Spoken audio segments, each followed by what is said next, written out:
Hey, ¿qué onda? Soy Dano Nobles. Antes de arrancar, solo quiero decir algo rápido: esto es pura ficción, no me pertenece ni representa la realidad. Es contenido creado para entretener, imaginar y pasarla bien.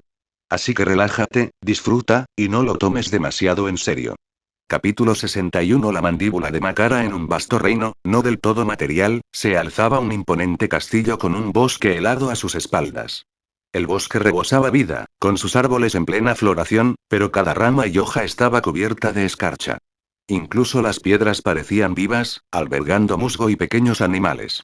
Pero si uno miraba más de cerca, sentía el frío, la amenaza y la opresión bajo la belleza superficial. Las hojas eran carmesí, del color de la sangre, y los propios árboles parecían sangrar, con una espesa savia roja rezumando de su corteza. Estaban cubiertos de hielo, y arañas de cristal se arrastraban por sus ramas congeladas, sus cuerpos brillando como fragmentos de vidrio. El castillo era una contradicción hecha realidad. Un lado ardía con llamas vivas, un refugio seguro para pequeñas criaturas, cálido y acogedor. El otro lado yacía muerto y en descomposición, con sus pasillos llenos de esqueletos y ecos de desesperación.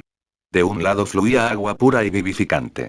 Del otro, la lava fundida burbujeaba y silbaba, albergando criaturas nacidas de la pesadilla.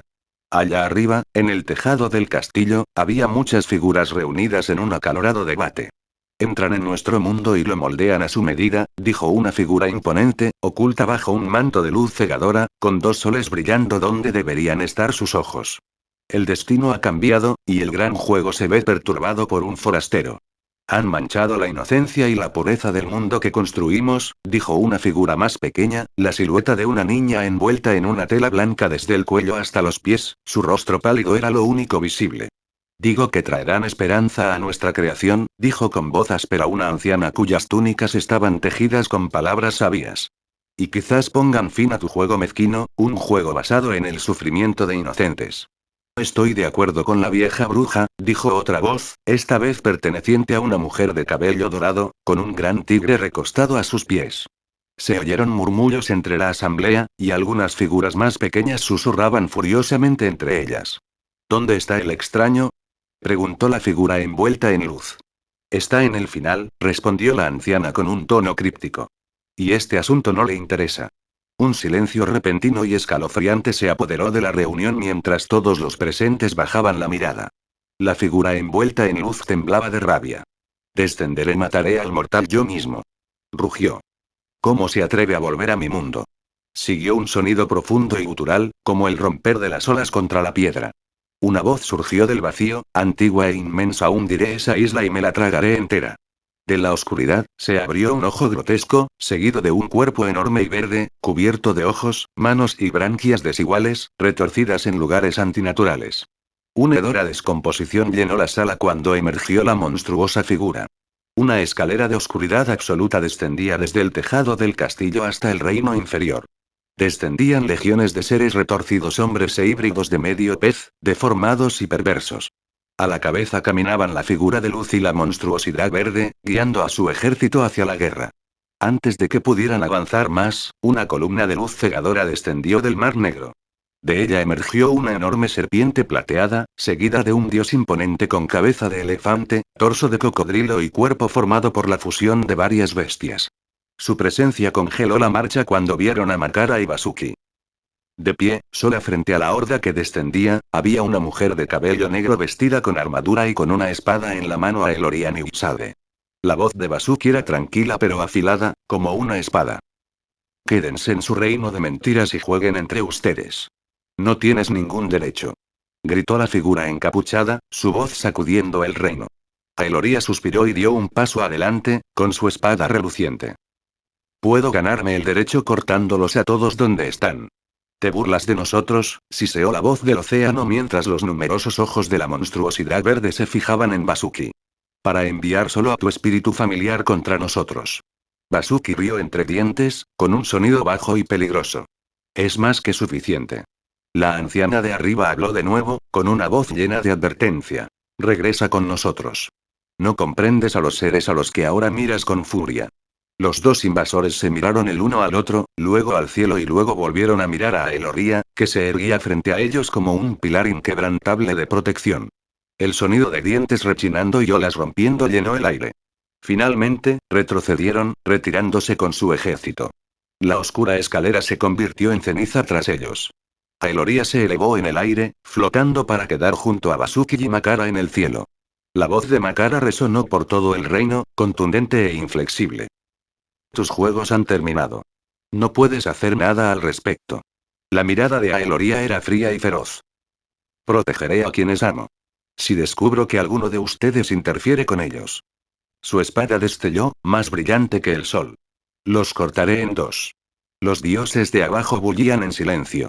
Algunos deseaban alzarse y unirse a los de arriba. Otros querían destruirlos. Solo podían mirar hacia arriba, impotentes por ahora. ¿Por qué? Preguntó desde abajo. Makara arqueó una ceja. ¿Respondes cuando los mortales le hacen la misma pregunta al cielo cuando juegas con sus vidas? Nadie habló, se escuchó un rugido cuando una criatura surgió del vacío. La criatura tenía cara de pulpo y rasgos de hombre. Se lanzó hacia arriba, hacia Aeloría y los dioses. El dios del manto de luz miró hacia arriba con esperanza y se rió. Los grandes otros han intervenido, pensó. Ningún dios inferior podría competir solo con la criatura que acaba de emerger. Aeloría sonrió y levantó su espada, moviéndola con un movimiento suave. Surgió otra criatura, de color negro y con el cuerpo de una cabra deformada. Makara luchó contra él en su mandíbula, ambos murieron tan rápido como habían llegado. Los dioses de abajo observaron el espectáculo y simplemente inclinaron la cabeza al final, sabiendo que no eran nada en comparación con los de arriba. Capítulo 62 Batalla de vida o muerte. Harry y Pira estaban jugando fuera de la tienda cuando los gemelos Weasley vinieron corriendo hacia él. Nosotros. Tengo una oferta. Para ti, dijeron, terminando las frases del otro con sonrisas idénticas. Harry entrecerró los ojos de inmediato. No me interesa, dijo secamente, aunque los gemelos simplemente rieron entre dientes y siguieron adelante. Imagínate, comenzó Fred. Ganar dinero simplemente estaba parado en un lugar, concluyó George dramáticamente. Harry suspiró. ¿Vas a cobrarles por tomarse fotos conmigo? Sí, no. Los descubrió al instante. Fred, sorprendentemente pronunciando la frase entera, lo intentó de nuevo. ¿Qué tal si nos prestamos a Pira una hora? Harry levantó una ceja, luego miró a Pira antes de negar con la cabeza. Ella ya es una celebridad en el camping, dijo Fred alegremente, mientras George le daba una palmadita en el hombro. Gran idea, Fred. Los magos extranjeros pagarían mucho dinero por una foto con ella, añadió George. Los magos británicos también lo harían, terminó Fred, ambos mirando ahora a Pira con ojos codiciosos. Harry tomó a Pira en sus brazos y se alejó sin decir palabra, sacudiendo la cabeza ante sus payasadas. Un pequeño grupo de niños corrió hacia él, con rostros esperanzados. ¿Podemos jugar con ella? Preguntó ansiosamente una niña, señalando a Pira. Harry miró a Pira, quien asintió levemente. La bajó y ella corrió hacia los niños, corriendo alegremente en círculos mientras la perseguían. Los padres observaban con cálidas sonrisas antes de retomar sus actividades. Los magos solían temer a las criaturas mágicas, pero los familiares eran considerados compañeros de confianza. Algo completamente distinto. Harry observó la escena con una suave sonrisa. Entonces, con el rabillo del ojo, vio a Arik acercándose, con Chaya enrollada libremente alrededor de su cuello como una bufanda viviente. Ambos se saludaron con un firme apretón de manos. A su alrededor, la gente miraba con frecuencia a Arik, reconociéndolo como el hijo de Simón Autorne, quien daba trabajo a muchos de ellos. ¿Ya arreglaste el partido? Preguntó Harry en tono burlón. Arik sonrió con suficiencia. Por supuesto. Irlanda a por la victoria. Los dos rieron y pasearon por el bullicioso campamento, probando comida y mirando los puestos. Hermione se unió a ellos al cabo de un rato, cogiendo a Chaya de los hombros de Arik y arrullándola. Mientras Arik hablaba con un comerciante francés, sintió de repente que alguien se acercaba con una energía extraña y ansiosa. Antes de que pudiera girarse, una mano salió disparada, intentando tirarle del brazo. Arik no se movió ni un centímetro. Levantó una ceja con calma hacia la mujer que ahora estaba frente a él, con una extraña sonrisa dibujada en su rostro. Ahora que eres dueño del estadio donde se celebrará el partido, dijo Rita Skeeter con una voz que destilaba falsa dulzura, ¿qué piensas de aquellos que sospechan que podrías amañar el partido? Arik simplemente la miró fijamente. Silencioso. Impasible. Rita vaciló levemente bajo su mirada antes de soltar su brazo y dar un paso atrás con una risa tintineante. Disculpe mis modales, dijo con ligereza, restando importancia a su comportamiento anterior como si no fuera nada. Arik la ignoró por completo y se dio la vuelta para terminar su conversación con el comerciante, quien sabiamente decidió fingir que Rita tampoco estaba allí. Cuando finalmente terminó, Arik se dio la vuelta para irse, solo para encontrar a Rita bloqueando su camino, con un pergamino y una pluma flotando ansiosamente a su lado. Ella repitió su pregunta, claramente esperando una respuesta esta vez. Las autoridades búlgaras fomentaron la adquisición de tierras, dijo Arik con calma, porque conocen la integridad de mi padre. Con esto, comenzó a alejarse. ¿Dónde están tus modales, chico? Te estoy haciendo preguntas. Le gritó Rita. Arik hizo una pausa y exhaló con leve irritación. La miró brevemente. Envíame una carta oficial solicitando una entrevista, dijo con voz tranquila pero firme. Entonces lo consideraré. Se marchó sin decir otra palabra, dejando a Rita balbuceando de frustración. Esa noche, Harry permaneció despierto en su tienda, contemplando el techo encantado que mostraba un cielo estrellado perfecto. Ron roncaba ruidosamente a su lado, y Pira se acurrucaba cómodamente sobre su pecho. El momento de paz hizo sonreír a Harry antes de quedarse dormido. Al día siguiente, la emoción invadía el aire mientras el grupo de Harry seguía a Arthur Weasley a través del estadio abarrotado. Aquí estamos, dijo el señor Weasley con una sonrisa orgullosa, señalando la caja superior. Harry apenas tuvo tiempo de asimilarlo todo cuando el ministro de magia los saludó con cariño. En ese mismo instante, Simón Autorne los vio y, con un gesto cortés, los invitó a unirse a su familia. Harry y los demás se acercaron y encontraron a Daphne y Luna ya allí. Sus padres no se habían molestado en ir, dejando a las niñas libres para asistir con los Autorne. El estadio rugió mientras los equipos hicieron su gran entrada. El equipo irlandés se ubicó primero, deslumbrando a la multitud con una rutina de vuelo sincronizado que hizo que todos aplaudieran. Luego llegó el equipo búlgaro, con una imagen muy diferente. Entraron en enormes caballos alados, rebosantes de tradición y fuerza bruta. El efecto fue impresionante, creando una atmósfera verdaderamente mágica para todo el evento. Para rematar, los búlgaros trajeron animadoras velas, quienes inmediatamente iniciaron una danza hipnótica.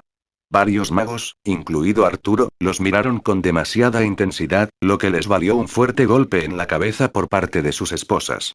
Mientras tanto, Simón miró a Edwina durante toda la actuación como si le fuera la vida en ello. Hermione suspiró soñadoramente al ver tanta devoción, mientras Edwina sonreía suavemente, con un ligero rubor tiñendo sus mejillas. ¿Por qué se desmayan?, pensó Simón frenéticamente, con una gota de sudor deslizándose por su sien. Estoy luchando por mi vida. Arik, observando todo, rió disimuladamente y se inclinó hacia Daphne y Luna, susurrando sus suposiciones sobre lo que Simón estaría pensando. Ambas chicas estallaron en risas silenciosas, lo que hizo que la sonrisa de Arik se ensanchara aún más. Capítulo 63. Victoria en verde lloró antes del inicio del partido. Madame Maxime de la Academia Beaux Batons visitó el palco superior y saludó cálidamente a Simón y Edwina, besándolos en ambas mejillas con un elegante lavise, como un viejo amigo. Detrás de ella se encontraban algunos de sus mejores alumnos, serenos y elegantes. Saludaron cortésmente a Simón y Edwina con una reverencia, con modales impecables. Edwina les sonrió cálidamente, elogiando su postura y compostura mientras les preguntaba sus nombres. Simón, igualmente cordial, intercambió palabras amables con ellos. La mirada de Simón se posó en un joven. ¿Nos conocemos, joven?, preguntó con curiosidad. El chico se enderezó y esbozó una leve sonrisa nerviosa. Me llamo Lucien Moreau, empezó formalmente, antes de cambiar al inglés con un tono más suave. Nos conocimos en una fiesta que organizó mi padre. El rostro de Simón se iluminó al reconocerte. Ah, sí.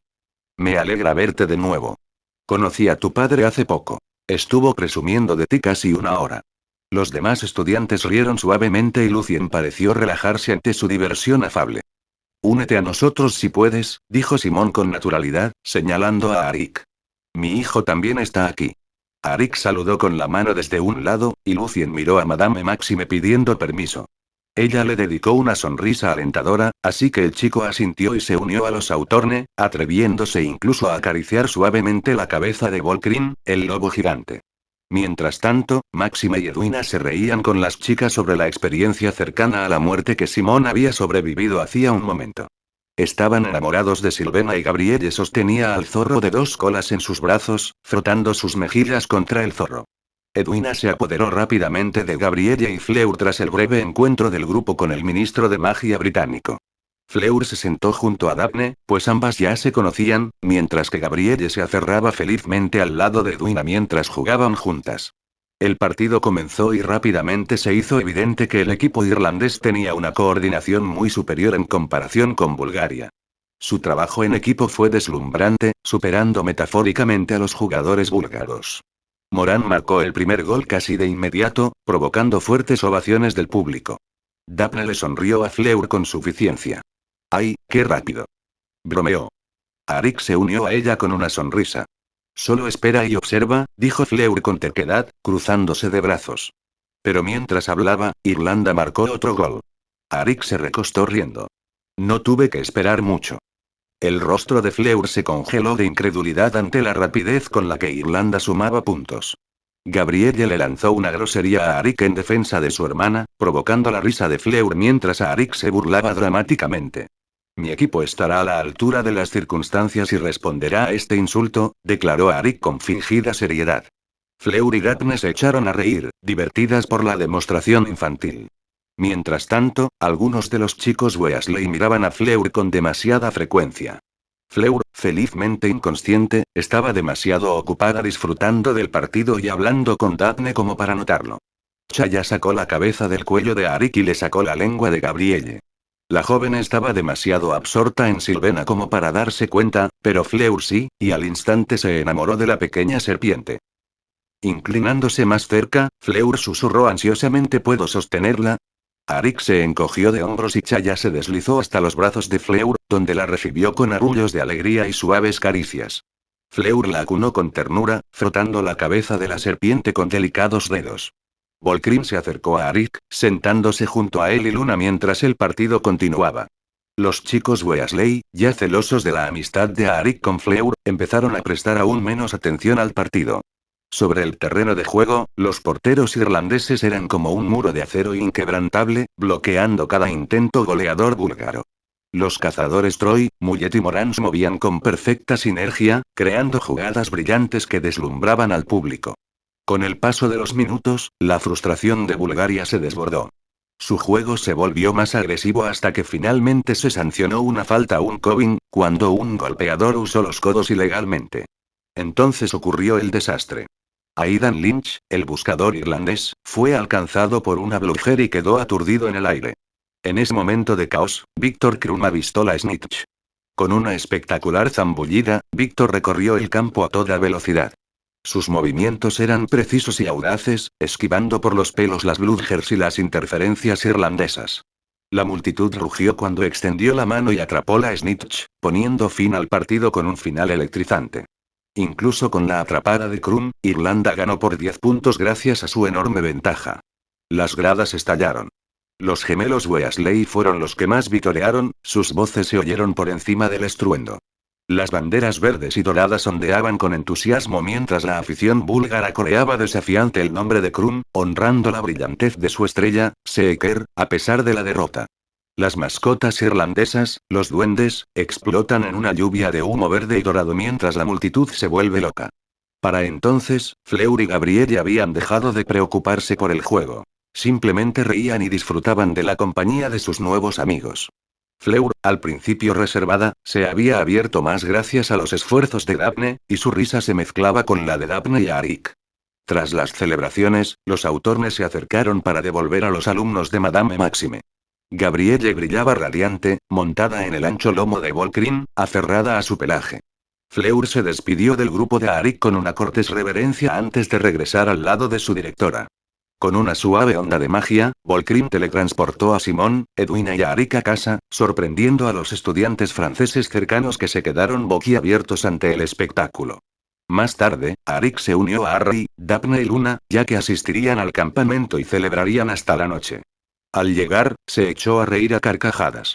Los gemelos Weasley y Sirius estaban ante él, con la piel, el pelo y todo completamente verdes, vestidos como duendes.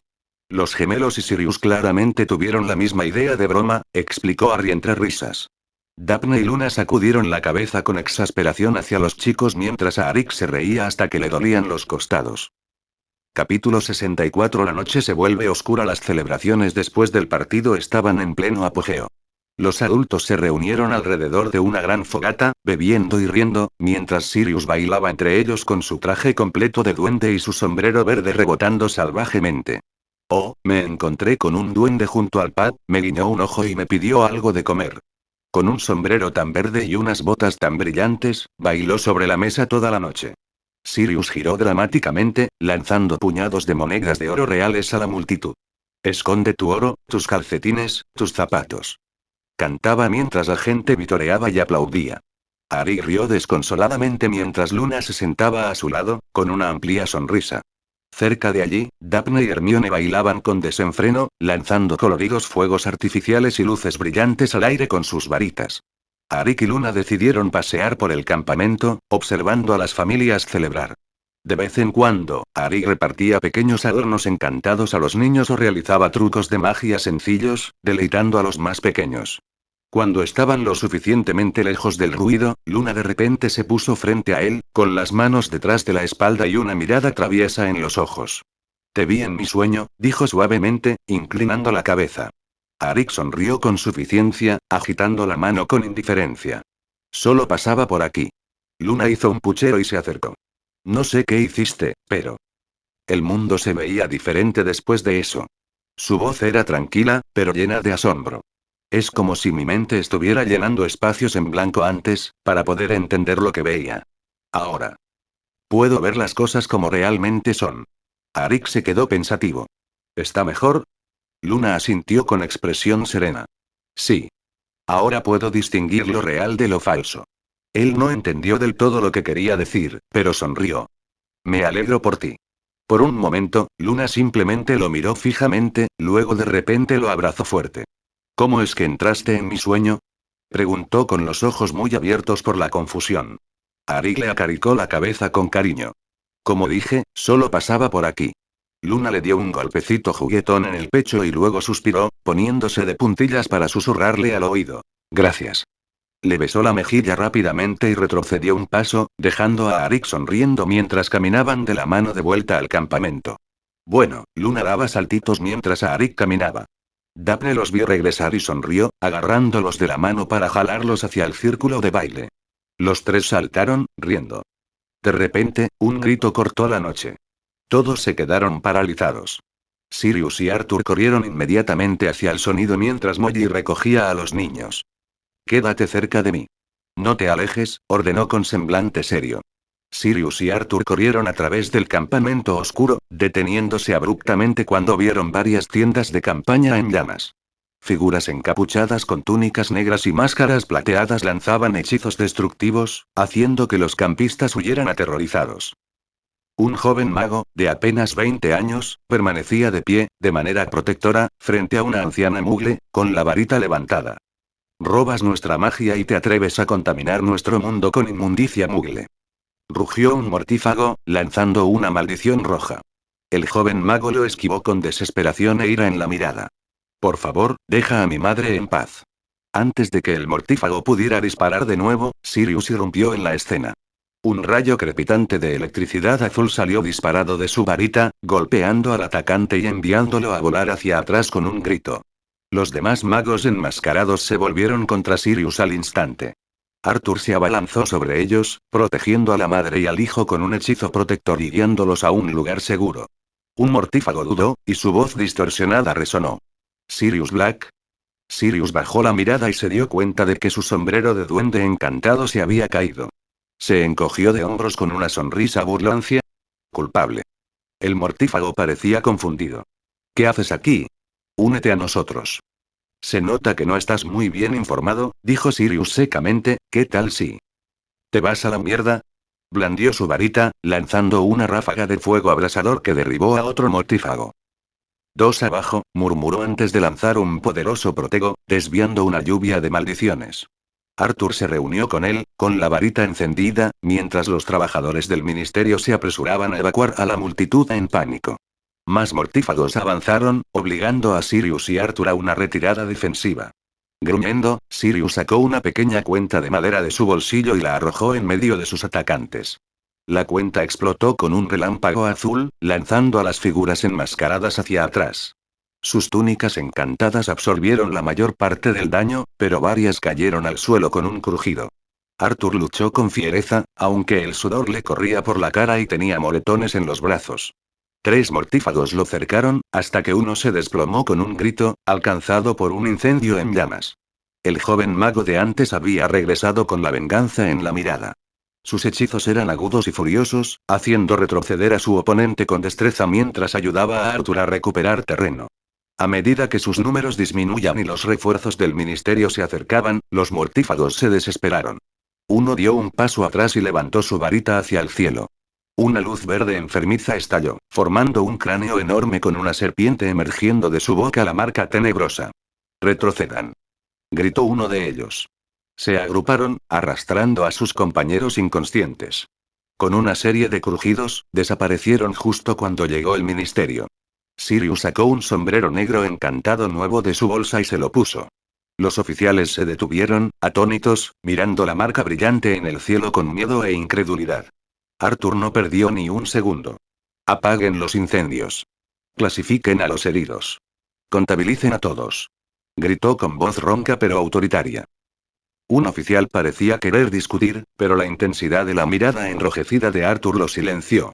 Se dispersaron para cumplir las órdenes. Arthur se volvió hacia el joven mago y colocó una mano firme sobre su hombro. «Eso fue imprudente. Pero gracias, hijo». El niño inclinó la cabeza respetuosamente. «Salvaste a mi madre. Jamás podré pagarte esa generosidad». Arthur soltó una risita cansada. «Solo cuida de ella». Sirius se acercó, estrechó la mano del joven y le entregó una pequeña tarjeta. «Si alguna vez necesitas ayuda, contáctame en esta dirección». El joven mago asintió agradecido antes de separarse de los dos. Sirius miró a Arthur. «Vamos. Molly y los niños estarán muy preocupados». Arthur asintió con tristeza y juntos se apresuraron a regresar a las tiendas mientras la marca tenebrosa aún brillaba siniestramente sobre el cielo nocturno. Capítulo 65. Capullo. Al otro lado de la batalla con los mortífagos, Molly vigilaba a los niños, garantizando su seguridad. Todos permanecieron juntos, con las varitas listas, y la presencia protectora de Molly evitó que incluso Fred y George se alejaran en busca de aventuras. Arik estaba alerta, con la varita en alto, listo para cualquier amenaza. Luna estaba a su lado, con los ojos abiertos, escudriñando cada sombra. «Voy a ayudar a la gente de aquí», le dijo a Arik a Molly con determinación en su voz. «No», dijo ella con voz firme y firme. «Nos quedamos juntos». Arik dejó escapar un suspiro de resignación. «Puedo protegerme». Se acercó a un niño que se había caído, limpió con cuidado la herida y realizó una magia curativa precisa. Molly observaba con el corazón ablandado. No tuvo el valor de objetar mientras Luna, Daphne y Ari empezaban a ayudar a los heridos.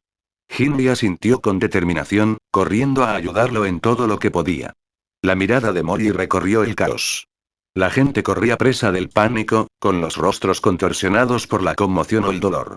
Manos ensangrentadas buscaban ayuda, y las luces parpadeantes de la batalla principal, por donde Arthur había huido, iluminaban la escena con pulsos antinaturales y entrecortados. Incluso los demás niños dudaron, sin saber qué hacer, antes de finalmente seguir su ejemplo.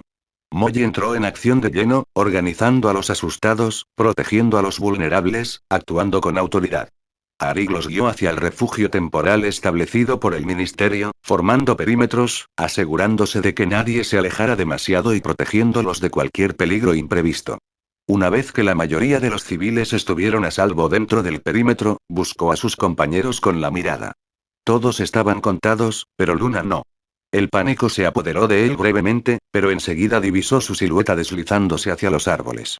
Sin dudarlo, corrió tras ella, alcanzándola mientras se adentraba en el bosque. Le tomó la mano con suavidad y le dio la espalda. «¿A dónde vas?», preguntó. Luna parpadeó, saliendo de un trance lejano. «Hay algo». «Ahí», murmuró, señalando hacia el oscuro bosque. «Deberías regresar al refugio, revisaré lo que sea», dijo a Arik, mirando hacia el refugio. Ella negó con la cabeza. «Sea lo que sea». «Está oscuro», dijo. «Te acompaño». Arik exhaló, mitad frustrado, mitad exasperado. Un día, serás mi muerte. Luna soltó una risita suave y traviesa y le tomó la mano.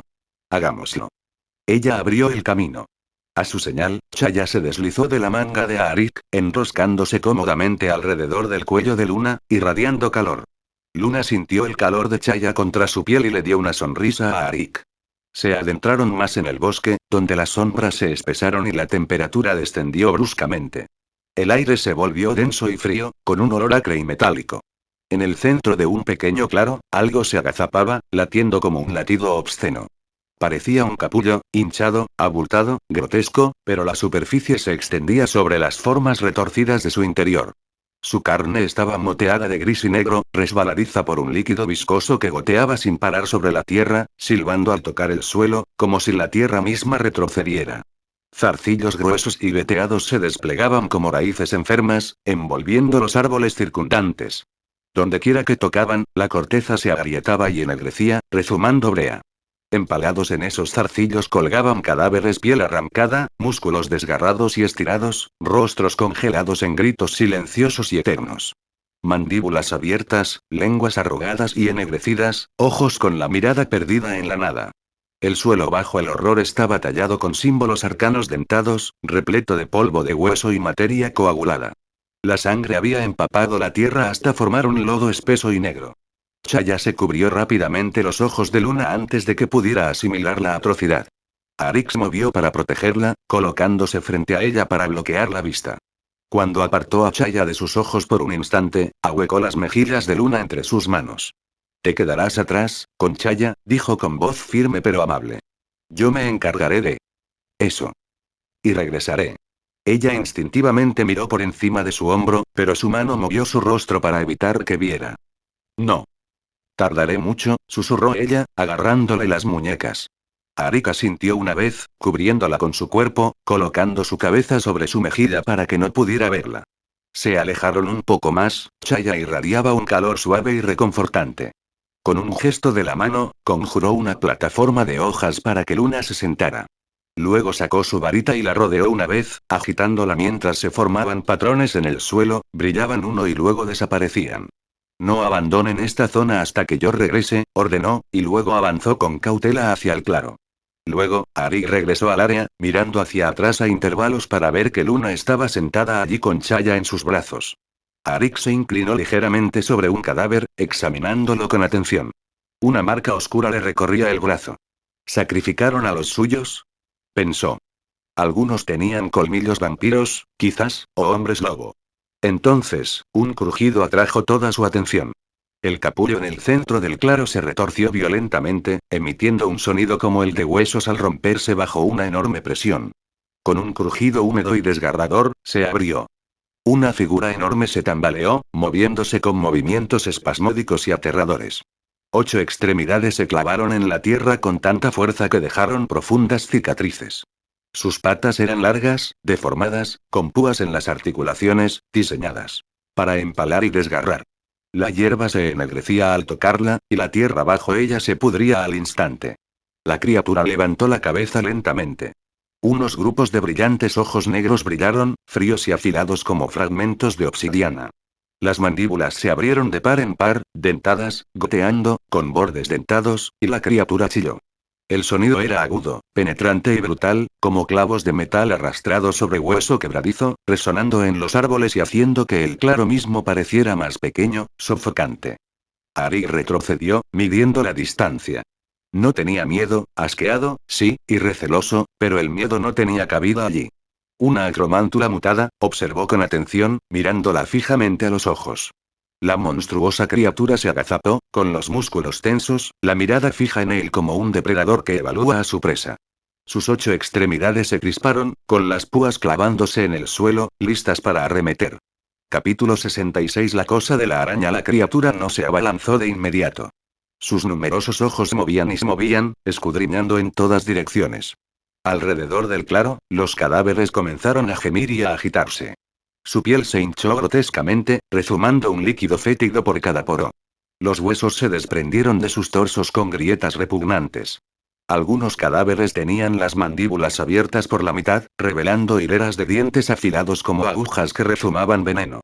Un cadáver retorcido se desplomó en el suelo y se transformó en un lobo de 6 patas de hueso y tendones podridos. Sus extremidades esqueléticas se raspaban entre sí mientras echaba la cabeza hacia atrás y aullaba al cielo.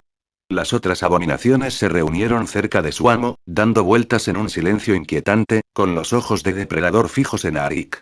La acromántula mutada cambió su enfoque, fijándose en él, hasta que un suave ulular resonó en la oscuridad.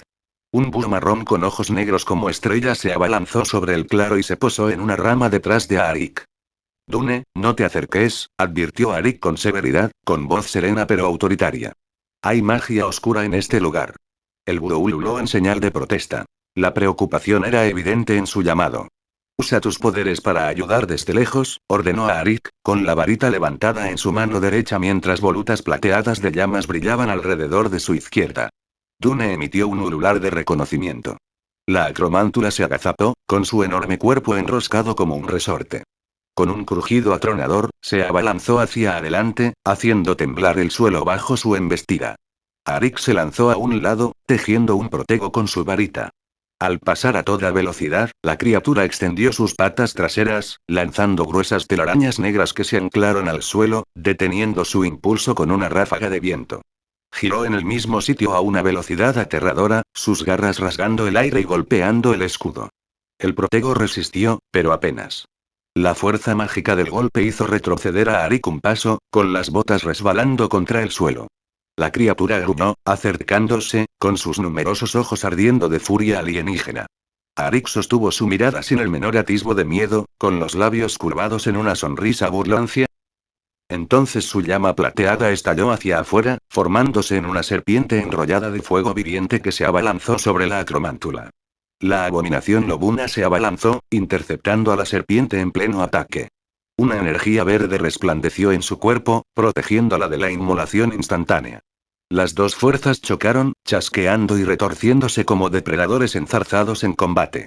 Otra monstruosidad no muerta se abalanzó sobre Arik, con las fauces abiertas, solo para ser detenida en el aire por una fuerza invisible y arrojada hacia atrás con violencia.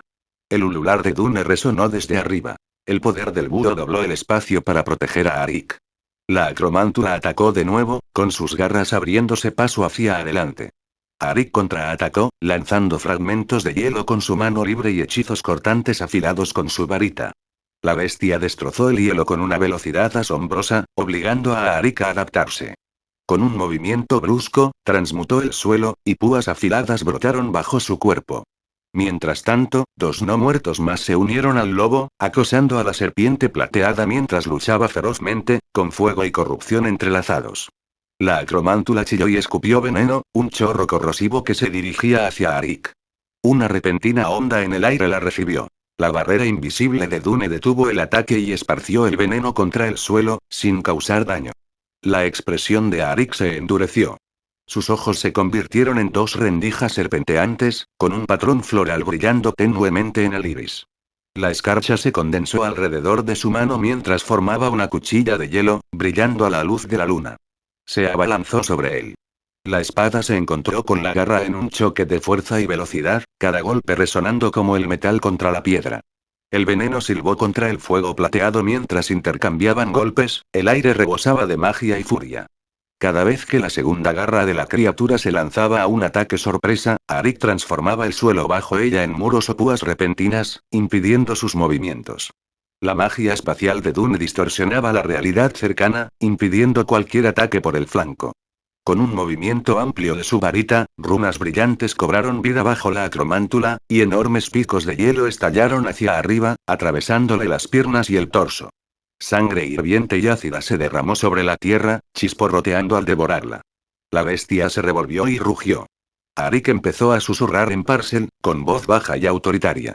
La criatura se detuvo, estremeciéndose, y luego arrancó sus extremidades del hielo en un intento desesperado por escapar. Se abalanzó de nuevo, pero Arik lo interceptó de frente, y su espada recibió otro golpe. Salió ácido hacia él, pero la barrera de Dune resistió. El claro estalló en una luz verde al encenderse nuevas runas bajo sus pies.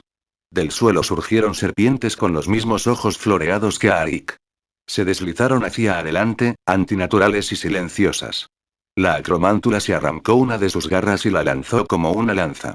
Arik no la vio venir hasta que se oyó un agudo sonido metálico. La garra cayó al suelo sin sufrir daño. Una fina e invisible capa de magia se aferró al cuerpo de Arik, protegiéndolo. Con un último arrebato de velocidad, Arik cortó otra extremidad, cortándola limpiamente con su espada. La criatura huyó de dolor. Las serpientes convocadas se envolvieron alrededor de su cuerpo y luego se incendiaron en Aswinders. Su fuego viviente quemó solo a la bestia, dejando los alrededores intactos. El monstruo chilló y se agitó, rodando salvajemente mientras las llamas plateadas lo devoraban. Arik insistió en el ataque, desgarrando extremidad tras extremidad regenerada. De repente, una púa de hueso salió disparada de la herida en su torso.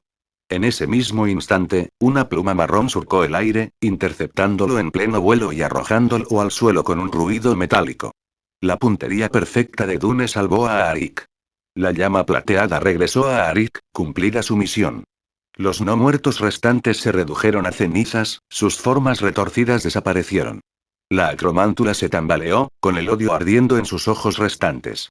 Sus fauces se abrieron de par en par y un destello verde brotó de ella la maldición asesina, disparada como un cañón. La llama plateada devoró la maldición en el aire, pulsando una vez antes de lanzarse hacia adelante en un destello cegador de luz verde plateada. La criatura gritó al disolverse en sangre hirviente y tóxica. Su grito de muerte resonó por el bosque. Arik no dejó de cantar. Una luz dorada se filtró en el claro mientras sus ojos se convertían brevemente en oro fundido, y las runas se extendían por la tierra corrompida. A lo lejos, Luna abrazaba fuertemente a Chaya, mirando hacia la batalla con ojos abiertos y preocupados.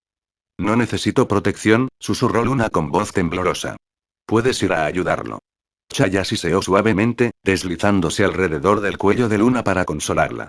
Sus ojos dorados brillaron repentinamente mientras se giraba bruscamente hacia el campo de batalla. Cuando la corrupción estuvo completamente contenida, Arik llamó a Dune. La lechuza aterrizó suavemente frente a él. Necesito que formes una fuerza de atracción, dijo Arik suavemente, frotando su cabeza. Dune se elevó aún más, batiendo sus alas mientras la magia espacial ondulaba por el aire. Arik continuó cantando en Parcel, atrayendo la energía oscura hacia un torbellino de runas sobre el claro. La energía negra se purificó lentamente, condensándose en una esfera blanca de esencia pura. Arik recuperó un pequeño huevo de pájaro de un árbol cercano y lo presionó contra la esfera, fusionándolos.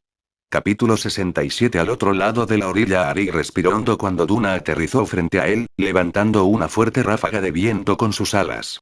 Le acarició la cabeza con cariño y la abrazó con fuerza. Gracias, niña, dijo con dulzura. Duna ululó de alegría, acariciando su hombro con el pico antes de dar un paso atrás. Luna vio a Arik acercarse y corrió hacia él a toda velocidad. Saltó sobre él, casi derribándolo, rodeándolo con sus brazos mientras lo examinaba frenéticamente en busca de heridas. Al no encontrar ninguna, exhaló visiblemente aliviada y aflojó su agarre. ¿Qué era? ¿Contra qué luchabas? Preguntó Luna, mirándolo con los ojos muy abiertos. Arik se encogió de hombros con indiferencia. Una araña enorme. Antes de que ella pudiera hacer más preguntas, él levantó una pequeña caja de madera. Dejó un regalo para ti, dijo con una pequeña sonrisa cómplice. Luna parpadeó sorprendida, luego tomó la caja con cuidado y la abrió.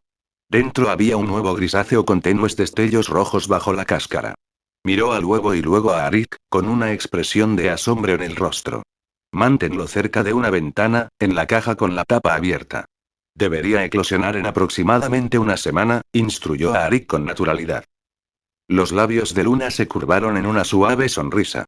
Cerrando la caja, tomó su mano y entrelazó sus dedos con los de él. Vamos. Los demás deben estar preocupados.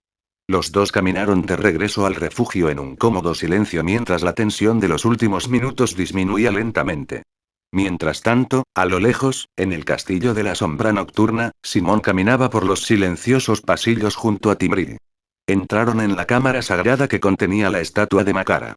Timbril hizo una profunda reverencia y salió, dejando a Simón solo. Simón sonrió levemente y cerró los ojos.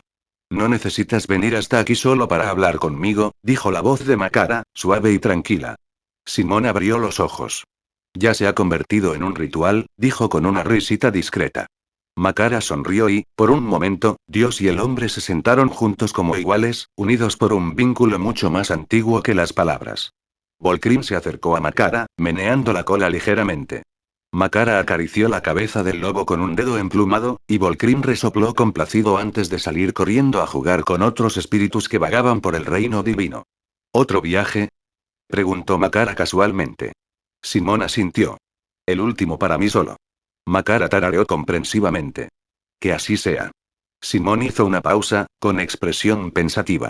La última vez que fui, sentí que alguien me observaba. El tono de Makara se tornó frío y desdén. ¡Qué pesta ese mundo! Ya nos hemos encargado de ellos. El desprecio absoluto en la voz de Makara hizo reír a Simón. Bien, dijo simplemente, antes de centrar su atención en una puerta brillante que apareció junto a él. Sin dudarlo, la cruzó.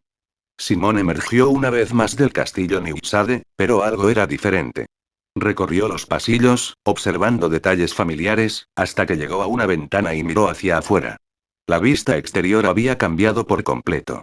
A lo lejos se alzaba un colosal árbol Nagabrixa, tan grande que sus raíces parecían descender a las profundidades del infierno, mientras su copa tocaba los cielos. El árbol Nagabrixa que Simón había pasado momentos antes también era gigante, pero no tan desafiante al cielo como este. Los pueblos rodeaban la base de la isla, vivos y prósperos. Volcrin apareció junto a Simón, con el pelo erizado mientras olfateaba el aire con curiosidad. Juntos, salieron del castillo. Uno de los árboles cercanos se movió, sus ramas se retorcieron y cambiaron de forma hasta que se convirtió en Timbril, que ahora parecía mucho más viejo e infinitamente más poderoso. Timbril hizo una profunda reverencia y Simón inclinó la cabeza en señal de reconocimiento. Arriba, los cielos rebosaban de maravillas. Dragones y fénix se elevaban con gracia, algunos pequeños y veloces como golondrinas, mientras que otros eran tan inmensos que ensombrecían pueblos enteros a su paso. Simón se elevó en el aire, volando junto a Timbril.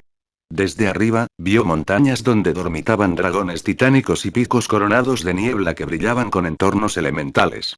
Bajaron a las afueras de un pueblo bullicioso. Las calles estaban llenas de gente de todas las formas y colores, con sus voces alzándose en un alegre murmullo. Los niños corrían y jugaban hasta que vieron a Simón y Timbril, paralizados a mitad de camino con los ojos muy abiertos. Al entrar Simón en la ciudad, la multitud se dispersó. Se extendieron los susurros y un sinfín de miradas se volvieron hacia él con reverencia. Un comerciante anciano salió tambaleándose de su tienda, cayendo de rodillas. Le temblaban las manos y se le llenaron los ojos de lágrimas. Todos estos años, mi señor, dijo el hombre con voz ronca. Y parece como si hubiéramos cenado ayer por última vez. Simón rió suavemente y se arrodilló para ayudarlo a levantarse. Difícilmente, viejo amigo. Fíjate bien, verás cómo le salen canas. Sostuvo un solo mechón negro en medio de su otro cabello oscuro, haciendo reír a la multitud entre lágrimas. El comerciante rió entre dientes. Ah, si yo tuviera tantos problemas. La risa se extendió entre la multitud, y Simón se unió con entusiasmo. Se quedó un rato, intercambiando historias, mientras Volcrim jugaba alegremente con un grupo de niños. Finalmente, Simón se marchó, despidiéndose con una sonrisa cariñosa. Tenemos un invitado, mi señor, dijo Timbril de repente, con voz más seria ahora. Simón arqueó una ceja. Ah. Un relámpago brilló y, en un instante, se encontraron en el borde mismo de la isla. Una espesa niebla se extendía interminable ante ellos, con las oscuras siluetas de enormes criaturas marinas deslizándose bajo la superficie. Timbril levantó la mano, despejando la niebla y revelando un estrecho y recto sendero sobre el agua. A lo lejos, apareció un pequeño barco, con sus velas negras ondeando. En el momento en que se abrió el camino, la nave comenzó a moverse hacia ellos, pero avanzaba a un ritmo agonizantemente lento. Esto está tardando demasiado, murmuró Simón, apretando los labios en una fina línea. Con un gesto de la mano de Timbril, los vientos arreciaron. Las velas del barco ondearon y las olas lo impulsaron rápidamente hacia adelante. Cuando finalmente atracó, descendió una figura solitaria. Era un anciano de cabello canoso, que caminaba con pasos lentos y pausados. En el momento en que sus ojos se posaron en Simón, se quedó paralizado, atónito. Durante un largo instante, simplemente lo miró fijamente. Simón sonrió con suficiencia. Me alegra verte, Flamebrain. Por fin te levantaste a esa silla puntiaguda para saludar a un viejo amigo. El rostro del anciano se iluminó con una sonrisa antes de reír a carcajadas. Podrías haberlo hecho más cómodo. Pero no, tuviste que sentarte en una isla. Las dos manos se unieron firmemente, ambas sonriendo como si hubieran perdido décadas en ese momento. A un gesto del anciano, dos ancianas salieron del barco, sostenidas por un joven y una joven de cabello plateado. Más tripulantes las siguieron, con la cabeza inclinada en señal de respeto al desembarcar.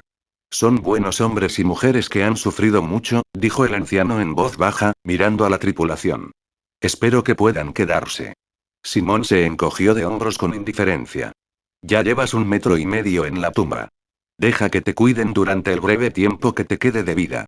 El alivio suavizó el rostro del anciano y dejó escapar un suspiro de cansancio. Debería haber muerto en mi propio reino, murmuró. Ahora tendré que soportar cada broma que hagas sobre mí mientras viva. Las dos ancianas se rieron entre dientes ante su miseria, visiblemente divertidas. La sonrisa de Simón se ensanchó. Vamos a comer. No querría que este viejo idiota muriera en la orilla. Un relámpago brilló y desaparecieron, dejando atrás solo el susurro de las olas. Capítulo 68. El sueño de los dragones. Se escucharon jadeos cuando el grupo fue transportado repentinamente fuera de un pequeño pueblo de la isla. La tripulación cayó de rodillas, haciendo una profunda reverencia, temblando ante el despliegue de magia. Para ellos, esto solo podía ser obra de un dios. Simón miró a su alrededor, tranquilo y sereno, y se acercó a uno de los habitantes del pueblo. ¿Hay alguien a cargo aquí? Preguntó. El hombre asintió rápidamente y regresó con una figura de mediana edad, presentándolo como el jefe de la ciudad. ¿Sería una molestia acoger a esta gente? Preguntó Simón cortésmente.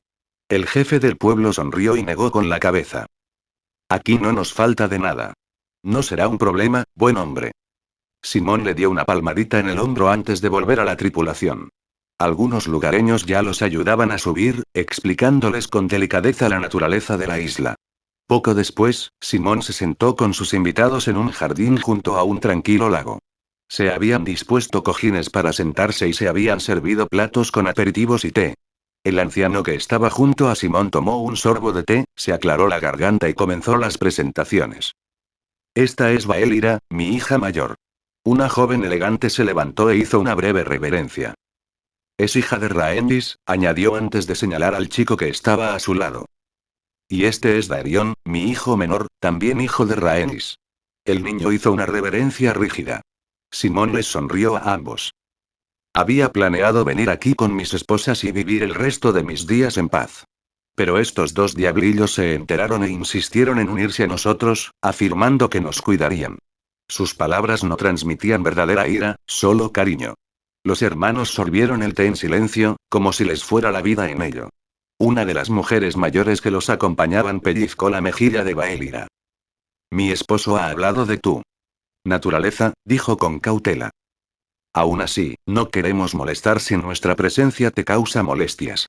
Simón hizo un gesto de desdén con la mano. Ninguno en absoluto. Oh. Hizo una pausa a media frase, parpadeando. ¿Dónde están mis modales? Llámame Visenya, terminó la mujer, agachando la cabeza. Simón asintió en señal de reconocimiento. Como dije, ninguna molestia. Aunque, miró al anciano con fingida solemnidad, sospecho que se desplomará en cualquier momento, así que dudo que sea una carga. Baelira soltó una pequeña risa, mientras Daerion lo miraba boquiabierto. Y en cuanto al resto de ustedes, continuó Simón con suavidad, a nuestro castillo no le falta de nada. Son bienvenidos allí todo el tiempo que deseen. Ah. Ladeó la cabeza. De hecho, creo que ya está muerto. El anciano, que contemplaba el lago con calma, exhaló bruscamente. ¿Puedes parar? Aún me quedan años. Dijo exasperado. Simón rió entre dientes. Si tú lo dices. Se recostó y agitó la mano. Cuéntame tus hazañas desde nuestra última reunión. Aegon lo observó un buen rato antes de asentir y comenzar su relato. La última vez que nos vimos, acababa de tomar Roca Casterly, comenzó con voz ensayada. Sus hijos. Escucharon absortos. Luego llegó Dorne.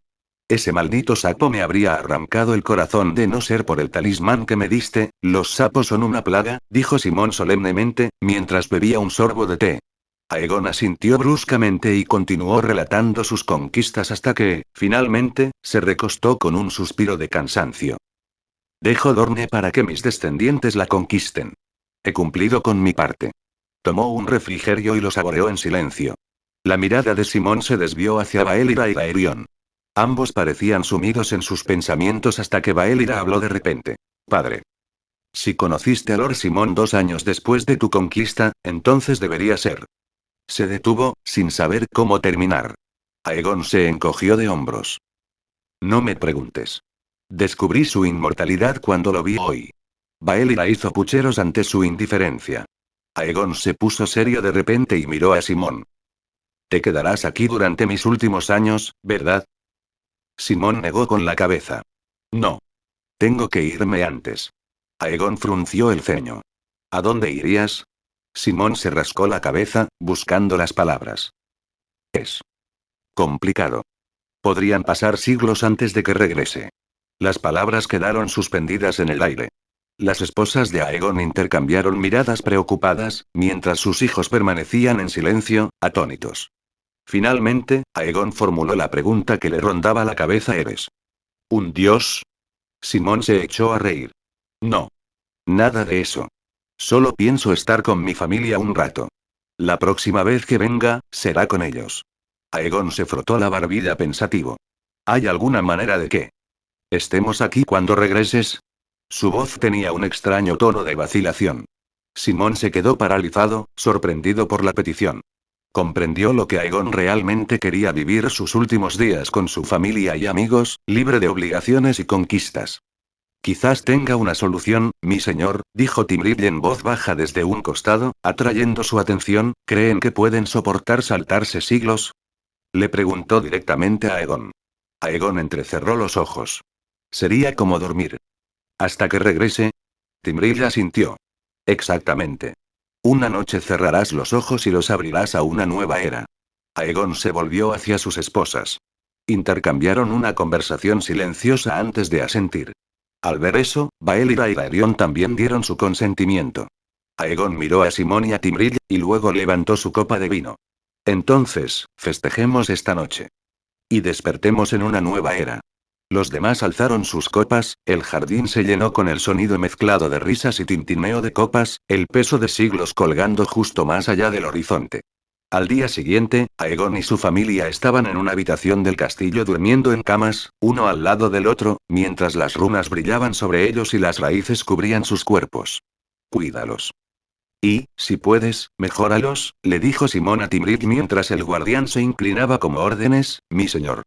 Simón entró por una puerta y regresó con su familia. Capítulo 69. Legión nacida. El año escolar comenzaría mañana y Arik tenía una promesa que cumplirle a su madre. Arik y Edwina caminaban por los sombríos pasillos del castillo de la sombra nocturna, con pasos. Al acercarse a la imponente figura de Timril, Arik alzó la voz. Por favor, llévanos de nuevo a esa isla, dijo con tono sereno. Antes de que el guardián pudiera responder, otra voz resonó por el pasillo. ¿Qué isla? Preguntó Simón, caminando hacia ellos con paso decidido, con la espada apoyada casualmente en la cadera. Los labios de Edwina se curvaron en una pequeña sonrisa. Arik me dijo que hay un lugar donde puedo entrenar mis nuevos poderes. Simón arqueó una ceja, intrigado. Yo también planeaba entrenar con mi espada. ¿Puedo unirme a ustedes? Arik se encogió de hombros y lo miró de reojo. Supongo. Timril sonrió y, con un relámpago, los tres desaparecieron.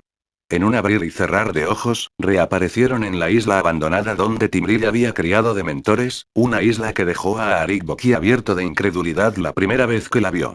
En el momento en que llegaron, una horda de dementores se lanzó hacia ellos como una tormenta viviente, ansiosos por alimentarse. Creí que los habíamos eliminado la última vez, dijo a Arik, levantando una ceja. La voz profunda de Timril resonó como un trueno lejano. Esta tierra está bañada por un derramamiento de sangre ancestral. La tragedia persiste como la niebla al amanecer. Engendra una oscuridad interminable. Esta tierra puede albergar ejércitos infinitos de criaturas oscuras. Arik y Simón intercambiaron una mirada.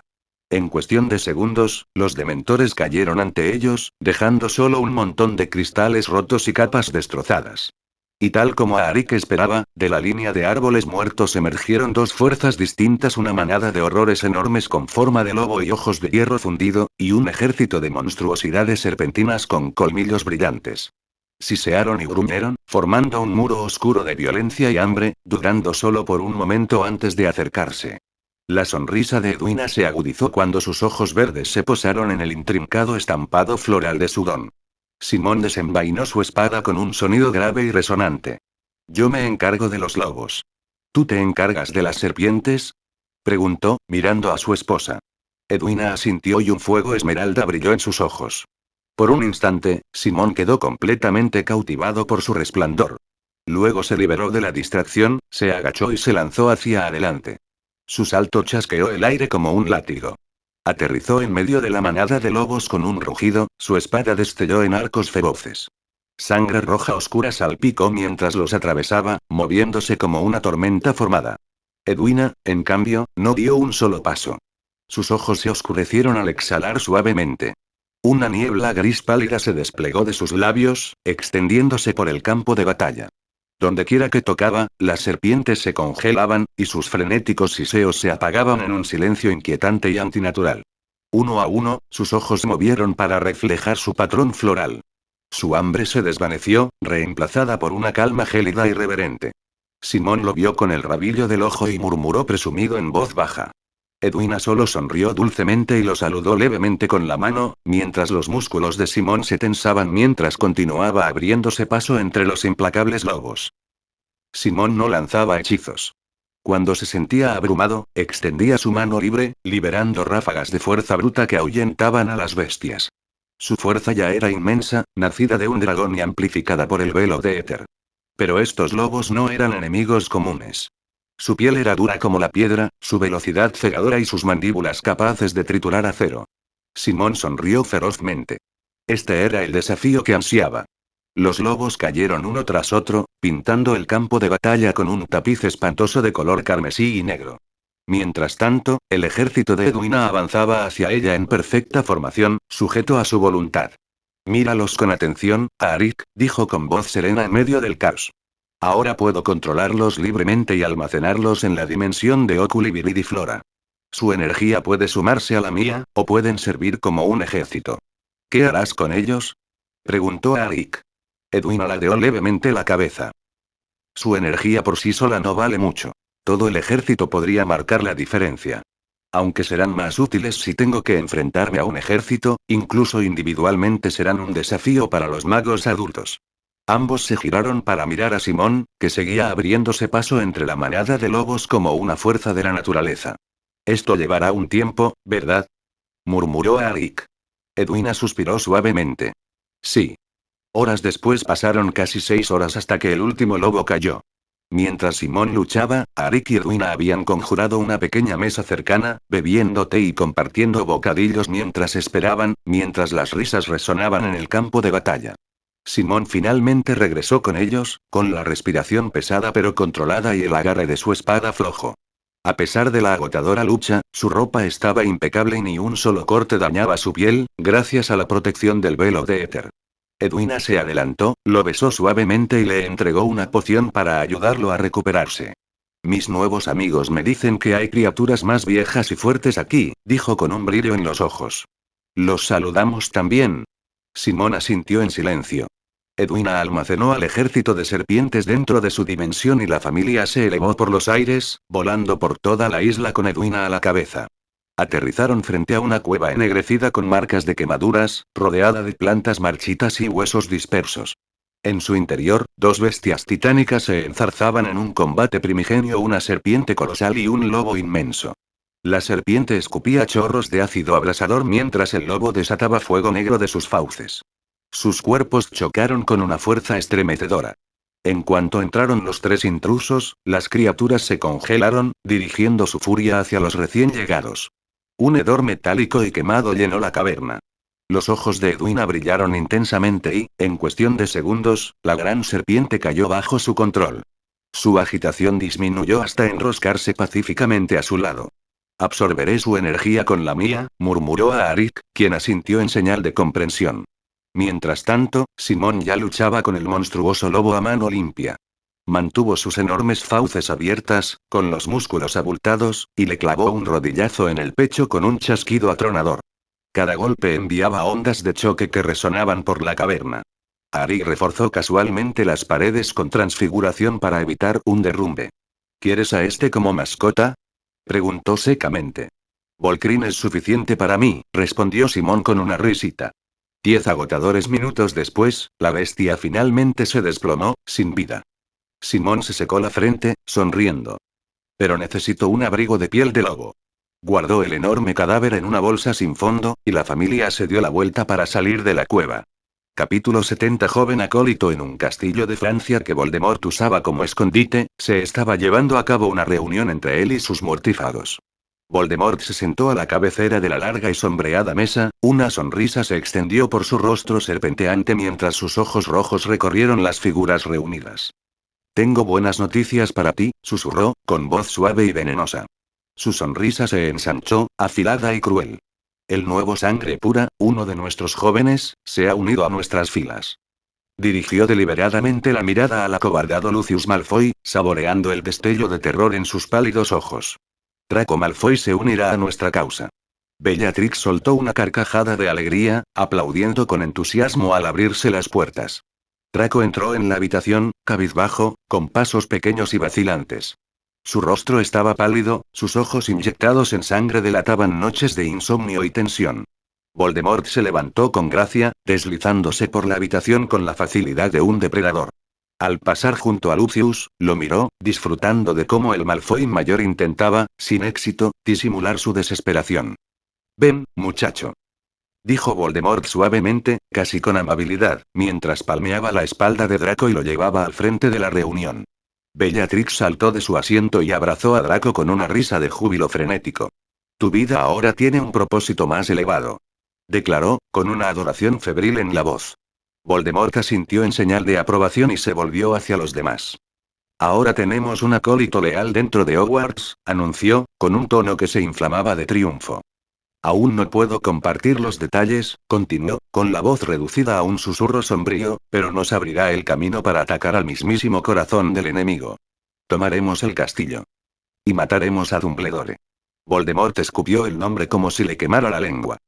Sin embargo, Dumbledore ya no es mi igual, dijo Voldemort con frialdad. No después de mi ascenso. Como convocada por sus palabras, Nagini se deslizó dentro de la cámara, con su enorme figura suspendida de forma antinatural en el aire.